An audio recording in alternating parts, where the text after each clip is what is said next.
La forêt de Bélouve, ici, le Fangeant est roi. Le Fangeant, c'est le nom courant à La Réunion des fougères arborescentes, en particulier de deux variétés de fougères atteignant une taille d'arbre et dont les troncs sont utilisés pour la fabrication de pots ou de bacs à fleurs. On estime qu'un Fangeant digne d'être exploité doit avoir entre 40 et 50 ans. Cet âge est déterminé approximativement. Il y a plusieurs milliers de Fangeants dans la forêt réunionnaise, mais on en coupe plusieurs milliers par an également. Les Fangeants ont même été l'objet d'un véritable saccage il y a 10 ans. Ils sont protégés aujourd'hui, mais il est difficile de dire avec précision ce qui reste de ces fougères. Alors il y a 3 espèces à La Réunion et ces 3 espèces dans les mascareignes sont uniques au monde. Au départ, ces formes végétales préhistoriques ont été apportées à La Réunion grâce à des spores venant probablement de Madagascar ou d'Afrique. Mais le Fangeant, c'est du travail pour des hommes qui ont choisi cette fougère arborescente comme matière première d'un certain artisanat.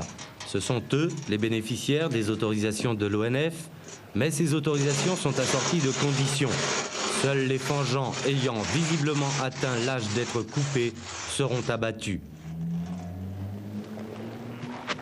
Autre mesure destinée à protéger le Fangeant, la nécessité de posséder un laissez-passer pour le transporter. Cette mesure a permis au cours des 5 dernières années de mettre un terme aux activités d'une dizaine de braconniers.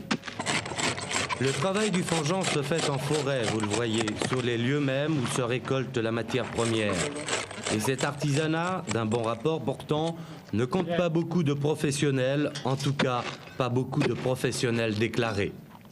Il fait ce métier depuis longtemps? Depuis 2 ans. Il a appris avec qui? Avec mon grand-père. Il y a beaucoup de Réunionnais qui font ce métier? Non, et il n'y a pas beaucoup ici à La Réunion.